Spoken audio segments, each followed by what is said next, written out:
Hi guys, this is Thomas Eriksen from the Norwegian black metal band Mork, and you are listening to the Dan Chan Show on Hard Rock Hell Radio. Ugh.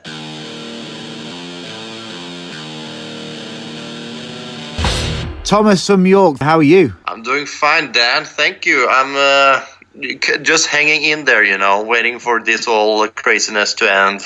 Yeah, I believe you've been doing some shows lately as well, right? Yeah, you know what? Actually, I remember just before COVID, I think I went to London and the UK, and we got back home. We actually played shows throughout the year, actually, really? But in Norway, basically.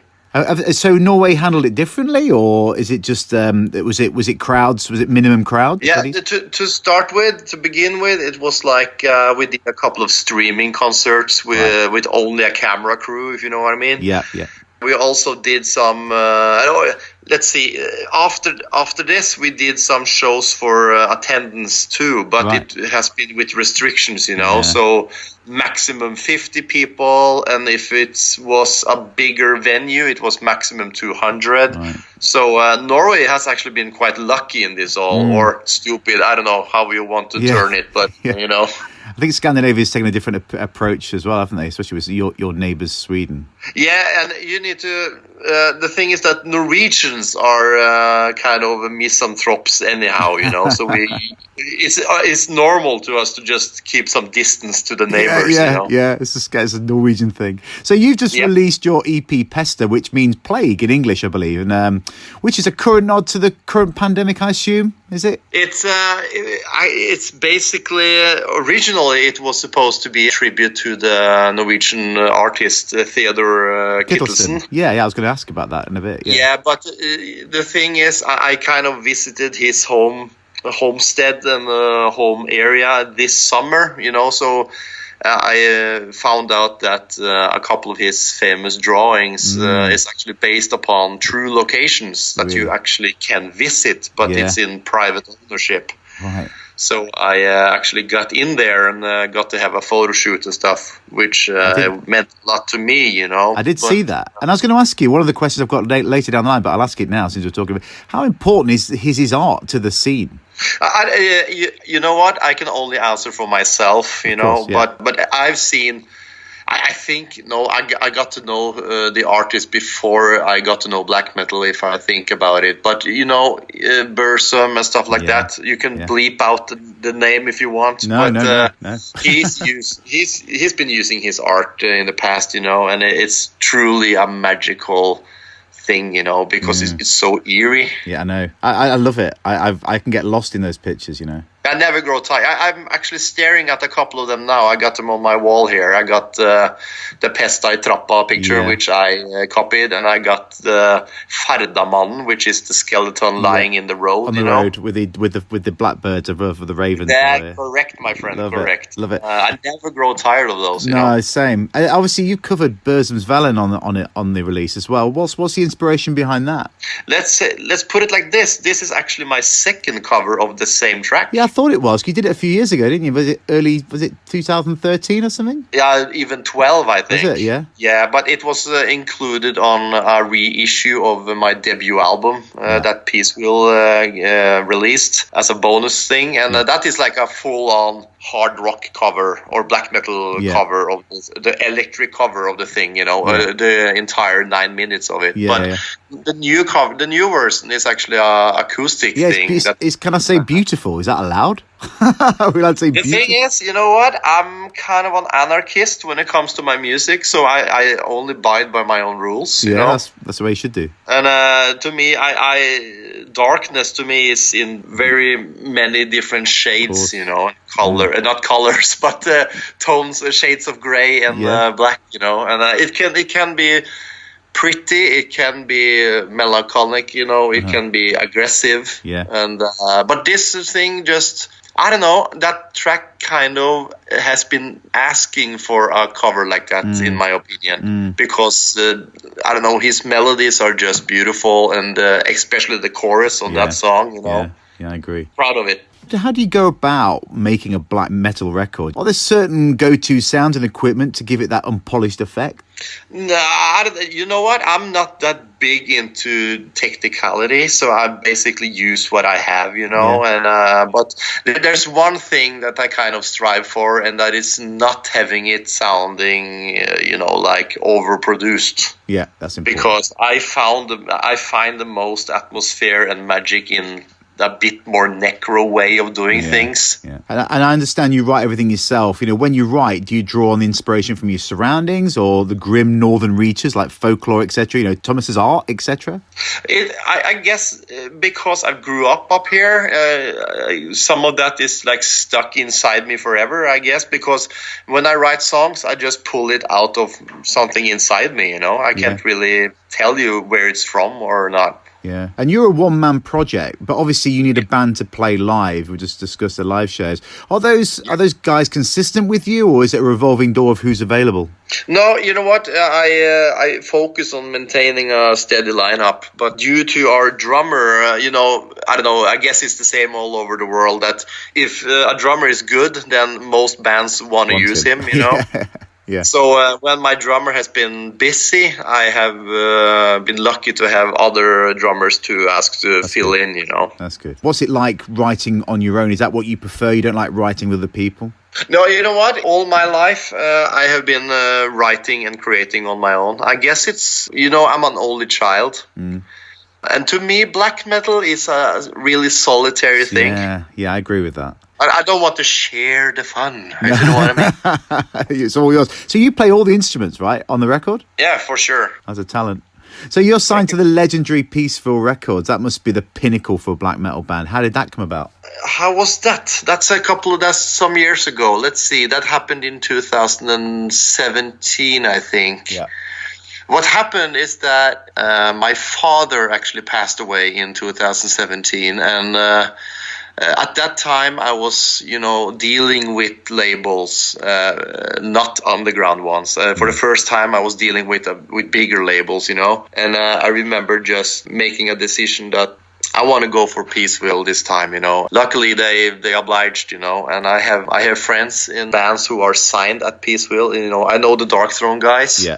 And they gave in a good word for me, and other people put in a good word. And you know what? At the end of the day, I think the art speaks for itself. I know I'm close with the label manager. That's the guy I'm dealing with from day to day. Yeah. And he actually told me that I'm a hardworking guy. So and that's true. I am a hardworking guy. So in the end, it will pay off. Sure. So overall, how do you feel about the current state of the black metal scene? Is it still true to form? The thing is, black metal has kind of stretched out its wings, so to speak. It's become more than just one thing, and I think that's genius. Like I told you, there's many shades of darkness. Definitely.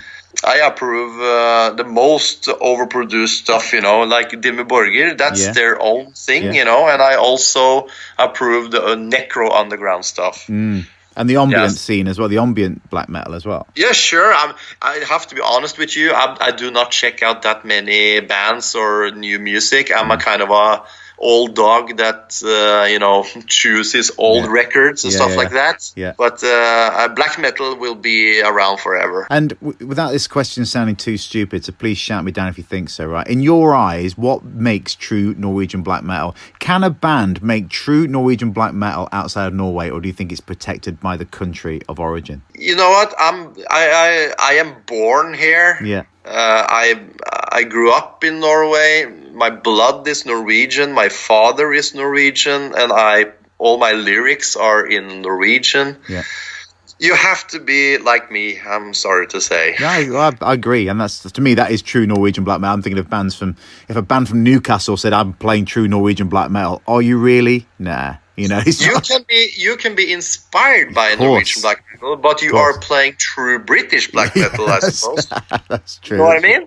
That's true. So obviously being from Norway, how much is the black metal scene engraved in Norwegian culture? Is it still fringes, or obviously the church burnings of the early mid-90s, obviously that still sticks in people's throats a little bit? Hey, just the other day, actually, it's funny you should ask the question, because my buddy, Nocturno Culto Dark Throne, he was actually he held like this streaming press conference or something at the National Library in Oslo. Really? Where a Dark Throne album is actually a part of the Norwegian heritage, so it's pretty much accepted over here, you know. Yeah, I know 1349 did something as well recently. Did like a mini documentary about the arts. Yeah, that was something connected to. I think they put music to. Was it a Knut Hamsun picture? Yeah, that was it. Yeah. Yeah, you know what? It's not black metal in Norway is not dangerous anymore, No. but that's fine to me because I've never been into the criminal part of it, you know. No,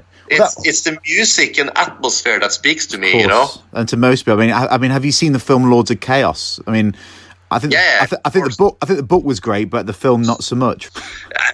You know what? It's a movie, and it's based on something that happened, you know. So it's just like every other movie out there. Yeah. So what's your earliest taste of black metal, and what were your earliest influences? I believe you're a big Motorhead fan as well, aren't you? Yeah, sure, of course. So there you first. So what was your first taste of black metal? What got you into it? Let's see. Me and my father again. We actually traveled to the Roskilde Festival in Denmark. Oh yeah. This was in 2001, so I guess I was 16 years old or something. Yeah.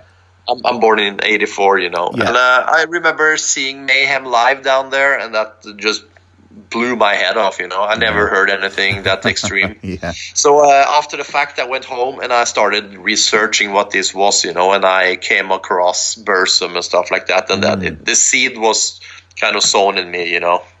We've mentioned Burzum and Varg. What's your opinion of Varg? You know, is he still the pinnacle godfather of black metal, or has he lost his way? Because I heard that a few years ago, a businessman offered him a huge amount of money to perform a show in London, and he turned it down. Oh, I didn't hear about that actually. Yeah, I heard a rumor that some guy offered him a lot of money to perform, and true to himself, living in France, in Limousin, wherever he is, he just said no. I'm staying on my farm and doing my YouTube videos. What's your opinion of him? You know what? I would love to meet the guy and have a conversation. You know, you know what? A dream for me would to be having him on my podcast. Oh yeah. I was going to come to that. I'll come to that. Yeah. Yeah, but I listen to his music. I don't really care about his opinions and stuff like that. And let's talk beer. So you've produced a malt beer, you know, which apparently is like a spicy Irish stout. I'm thinking of Guinness with chili kind of thing. How did you get into brewing side of things? Many bands now feature beer. Was it someone that came to you, or was it your idea? The thing is that these days I'm actually working on my third beer. Really? My first beer was actually just a local brewery here in Halden. Yeah. And that was a brown ale. Mm-hmm. And my second beer was done with a more professional brewery in Oslo called Grünerløkka Brygghus, which was it was an Irish stout with chili. Yes, that's correct. That you could get at some pubs and in some shops. Yeah. The new one is with a company in Oslo called Bear Flag, which is people that's been working with the Towns of Rock Festival and stuff. I suppose you heard about that. Yeah. And this one will be a Kölsch, if you heard about that. Yeah, Kölsch, that's the Cologne beer, isn't it? Yeah, so I don't arrest me here. I think so. It's a light beer. Yeah, it's not a dark. Kölsch is from Cologne, and you can get it in little glasses, and it's very light. It's like a Pilsner, isn't it? Yeah, it is, yes, because we had just recently had a meeting, me and the manager there, and we just decided that even though it's a black metal band beer, you know, it doesn't have to be black or dark. Talking about that, I mean, I was going to say, how strong is it? Because I had the Behemoth beer in Poland, and it was over 11% for a bottle.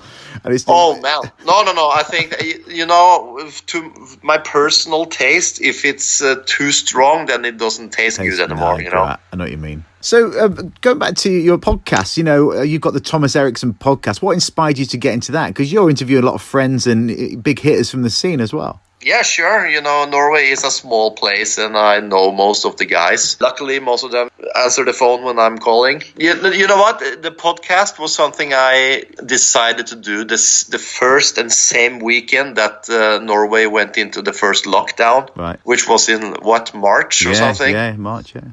I remember just spending a few hours at my mom's house, and I had a few beers, and I came back home, and I was just okay, now I'm going to record my first podcast episode, kind of drunk. Yeah. And it just bloomed into this thing I'm doing now. And people seem to like it, It's very cool. It's good. I'll be listening. Thank you. Yeah, no problem. So what's the future for Mork? Yeah, you know what? Yesterday, Peace Will came with a big announcement that the 5th Mork album will be released in March. I think it's on the 5th of March. Great.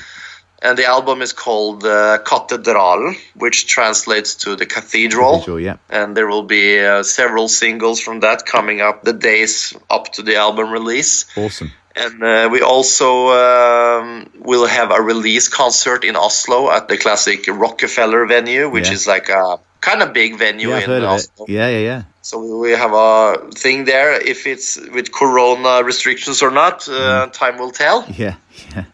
And we also announced the Wacken Festival a few days ago. Great. So we'll be back there. We were on the Wacken poster this year, but they kind of, when COVID came around, they kind of canceled everything and started rebooking. And luckily, we're on there. Yeah, that's cool. And tours after that? Yeah, we actually we are working on all the stuff that we didn't get to do this year. We are trying to push to next year. Brilliant. So that will include some European runs, South American run, and some festivals here and there. So hopefully we will get to spread our plague out there, Excellent. So, obviously, this time of year, I've got to ask you this question. Does Thomas celebrate Christmas? I know there's some great Christmas traditions in Norway. What do you do? I do the classic American thing, I suppose. It's a tree around. There's some candles and there's some gifts and stuff. That's how I grew up. And plenty of beer. Yeah, plenty of beer and plenty of good food. That's what you need, mate. That's what you need. Yeah. And my family has kind of been shrinking last few years, so it's basically me, my girlfriend, and her kids, and my mom. So that's nice. Try to make the best of the people you have around you. Of course. Well, Thomas, thanks so much for joining me on the show. Good luck with the album next year and tours after that. Thank you very much, Dan.